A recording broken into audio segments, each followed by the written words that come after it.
abbaa gooftaa keenya Yesus Kiristoosiif galanni haa ta'u. Galanni bara hundumaa isaaf kan ta'u.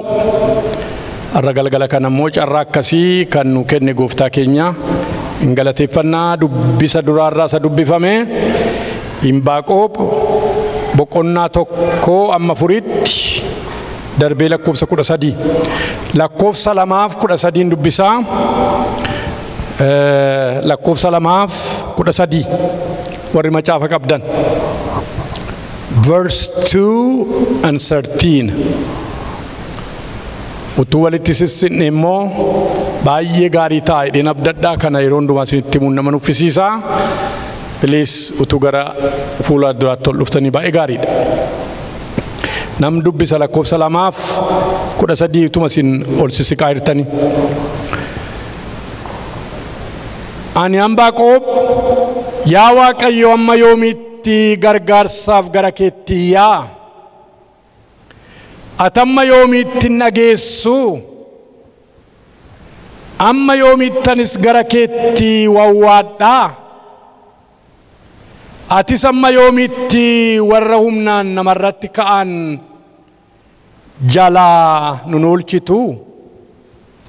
Lakkoofsa 13 ati baay'ee qulqulluu waan taateef jallina hojjetamuu fi cunqurfamuu nama cal jettee ilaaluu hin dandeessu erga ta'e yoos maaliif warra gantoota cal jettee ilaaltare? Maaliifis yommuu warri hamoonni warra isaan caalaa qajeelota ta'an balleessan calluma jettaree? Kadhanna. Bara baraan mootee kan jiraattu Waaqa bara baraa abbaa gooftaa keenya Yesus Kiristoos galanni siif haa ta'u. Bantiiwwan Waaqaa yaa Waaqayyo saaqii qixa kanaan ulaa Waaqaa banii eebba kee yaa Waaqayyo isaa garboota kee irratti dhangalaasaa turte warra siif amanamaniif warra siif abboomaman hundumaa utuun millatiin kan hin dabarre ayyaana kee irraa kan ka'e jaalala kee irraa kan ka'e maqaa Yesus Kiristoosiin nurratti isa dhufu har'a. Yaa Waaqayyo jireenya namaatti yeroo ati buutu namni addaa, jireenya namaa yeroo ati tuttu namni addaa, fooniif dhiigaan keessaa baafame ayyaana keen gonfame isa waaqarraa isa jiraataa isa bara baraan hin dabarre sana wajjin yeroo wal argu namni yaa Waaqayyo nama foonii duwwaan ta'u kanaachi foon duwwaa taammisaa foon duwwaatu yaa Waaqayyo akkasumaan fuula kee duratti kaatee bu'a. Maqaa Yesus Kiristoosiin jireenya foonirraa fagaate jireenya araara Waaqayyo keessaan mul'atu galgala kana maqaa Yesuusiin saba kana irratti gadi gadhiisiyaati. Sodaan Waaqayyo naannaa kana hadaalu. የእግዚአብሔር ፍርሃት በዚህ ስፍራ ላይ ይሆን። መቃ ጎፍታ መቃ ኢየሱስ ክርስቶስን ሶዳን ዋቀዮ ዋቀ ጅራታ ሁምኒ ዋቀዮ ዋቀ ጅራታ ሰበ ከና ወጅን ወላ አርጉ ነገር ጋሪ ዱቢ ከ ዱበቹ ኑ ወጅን ታይ ሰገሌን ኪያሳቀሙ መቃ ኢየሱስ ክርስቶስ ጎፍታ ኬኛን አሜን አሜን አሜን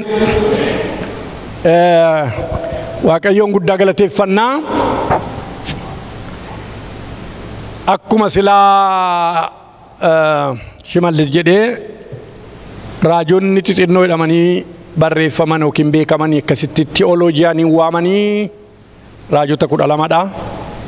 Isaan keessaa Inbaaqoob tokkodha.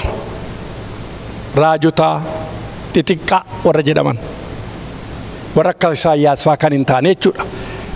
Boqonnaa 66 Ermiyaas boqonnaa 50 keessa Hisqeel akkas gurguddaa jedhamu isaan inni kun immoo warra xixiqqaa keessadha. Haa ta'u malee ija jabinaan namni Waaqayyotti dubbate arrogaantii jechuu koo miti. Ija jabinaan maa calluma jettaa maali maan deebiftu kan jedhu raajota keessaa jajabina mana ga'u kan qabu hin jiru. Ermiyaas al tokko dubbannaan ifate Waaqayyo boqonnaa 16 keetti. Amma yoomiitti bishaan booruu natti taataati jedhe Waaqayyoon Ermiyaas 16 irratti. Inni dhugamaa bishaan booruu.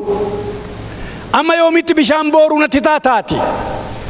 Maaliin danda'uun osiin jedhe maa sabanan nageenye gurri isaa cuqqaalame kanarratti maaliif amma yoomiittan dhaabadhee iyyaani jedhe. Ermiyaas jedheen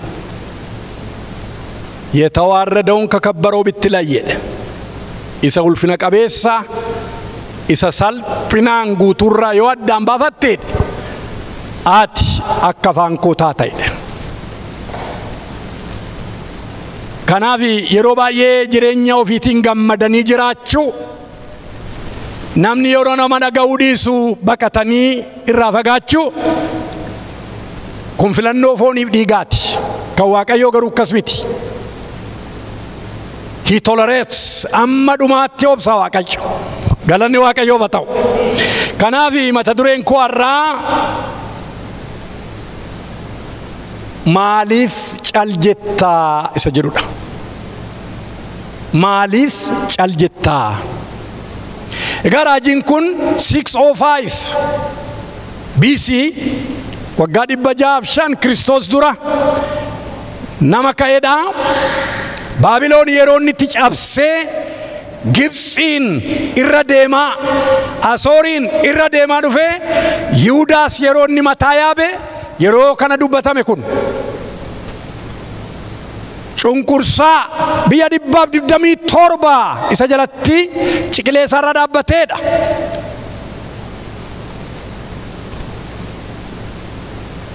Yeroo kanatti barreeffame kun amma yoomitti kan jedhu sagalee jira as keessaa tokkommoo maaliif hin faradduudha.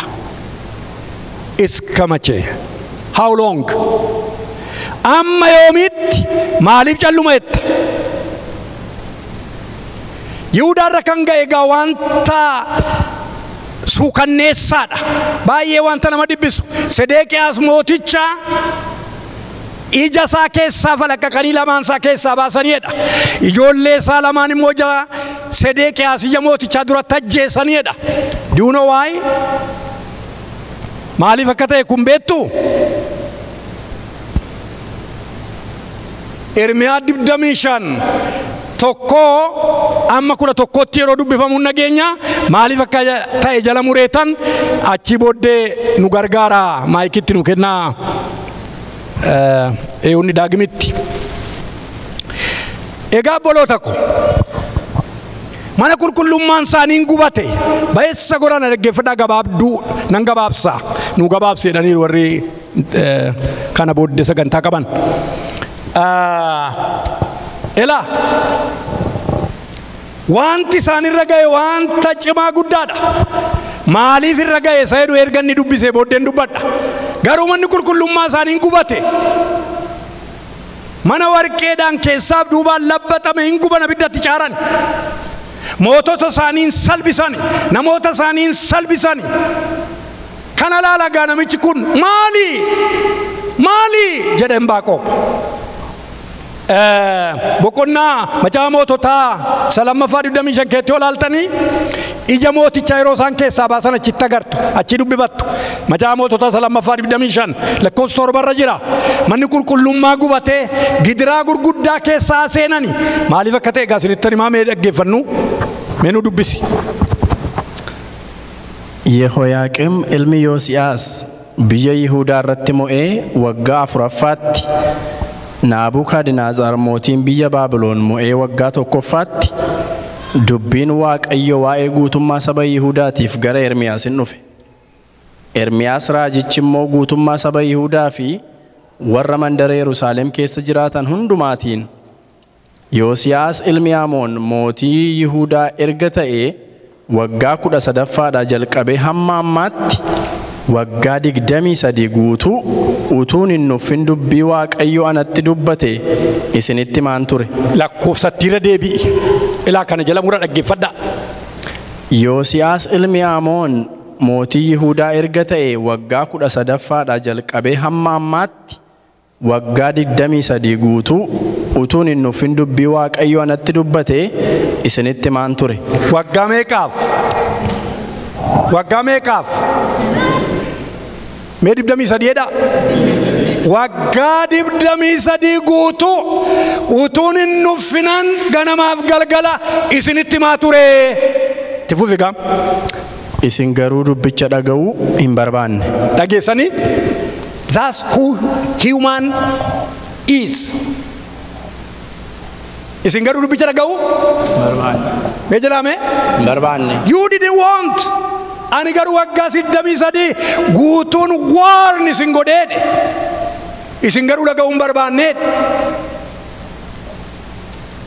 Waaqayyo si'a baay'ee raajota warra hojjetoota isaa ta'an hundumaa gara keessanitti ergee ture. Isin garuu isaaniif hin dhageenye, gurra keessanis gara isaaniitti hin qabne. Ilaala. Isaanis amma hundumti keessan karaa keessan isa hamaarraa, hojii keessan isa jallaarraas deebi'aa. Biyya Waaqayyoo isiniif abboota keessaniifis dhaala bara baraa godhee kenne keessa bara baraan jiraadhaa. Waaqayyoolii ormaa hin waaqeffatinaa. Isaaniifis hin hojjetinaa. Waaqayyo akka isin hin adabnetti waaqayyoolii harka keessaniin tolfamanitti sagaduudhaan isa aarsinaa isiniin jedhanii turan. Isin garuu qooda Waaqayyoof abboomamuu hojii harka keessaniitiin isa aarsitanii ofirratti miidhama akka fiddan Waaqayyo ofii isaatii dubbateera jedhe. Kanaafis Waaqayyo gooftaan maccaa isin dubbii koo dhaga'uu waan diddaniif ani kunoo saba biyya gara bitaa jiran hundumaa Naabukaadinaatsor mootii Baabiloon isa garbicha koo ta'es isiniif biyya kanatti warra biyya kana keessa jiraatanitti saba naannoo biyya kanaa jiraatan irrattis waamee nan fida. Waameen maal godha? Nan fida. Mootii Baabiloonii waameen maal godha? Fida. Mee jedhaa maal? Nan fida. Ani raawwadhee isaan nan balleessa. Wanta namni ilaalee sodaatuu fi wanta namni itti ga'isuu isaan nan godha. Bara baraanis isaan nan barbadeessa. Ani sagalee gammachuu fi ilillee, sagalee dhirsa misirroo fi sagalee misirroo isaan gidduudhaa nan balleessa. Sagaleen dhagaa daakuu achi keessaa hin dhaga'amu. Ibsaa isaaniis nan balleessa. Biyyi kun guutummaatti onee hin badaa. Sabni kunis waggaa 70 mootii Baabilooniif in hojjetan. Waggaa meeqaaf? Sagalee keessan tun dhaga'amu. Waggaa 70. Eenyu godhaa jira kana? Seexanaa? Eenyu fidaa jira dha'icha kana? Guddisaan dubbadha waan jedhu waliin lallabna. Waaqayyo Waaqa maccaa biraa. How long he had patience towards him? Waggaa meeqa isaan obse? Waggaa meeqa itti lallabe inni duwwaan? Waggaa 23. Raajota gara biraas baay'ee kaasee jedhe dhageessanii utuu ta'e. Raajota gara biraa baay'ees kaasee warra akka Isaayyaas, warra akka Anbaaqoom namicha amma kaasee isinitti dubbannaan dhaga'uu diddanii. You disregarded hin barbaannu jettanii qooda kana Waaqa tolfamaa tolfattanii itti sagaddanii anaan nagattanii anaan nadhiiftanii. I will revenge you jedhe Waaqayyo Waaqni jiraatan. Kuni for all individuals akka maabaraatti akka biyyaatti dhiisaa tokkoon nama hundumaa bira ga'uu danda'a qubni Waaqayyo. Amen. Tokkoon nama hundumaa bira ga'uu danda'a. He deals with individuals, those who trust him and believe in him. Warra sattamanatan, warra kansaatan, warra sabeekan hundumaa duukaa diilii gochuu danda'a Waaqayyo waan baay'eedhaan. Kanaaf dhaga'uu gatii didaniif waggaa 7 assaayinii godheedhe waggaa 7. Al meeqa lagammaa?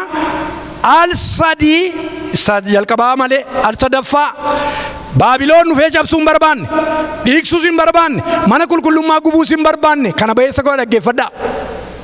Garuu Waaqayyo maa jedhe? Harkatti kennaa anatu jara kana jala siin gachuu barbaade nan badas jedhu Ermiyaasiin.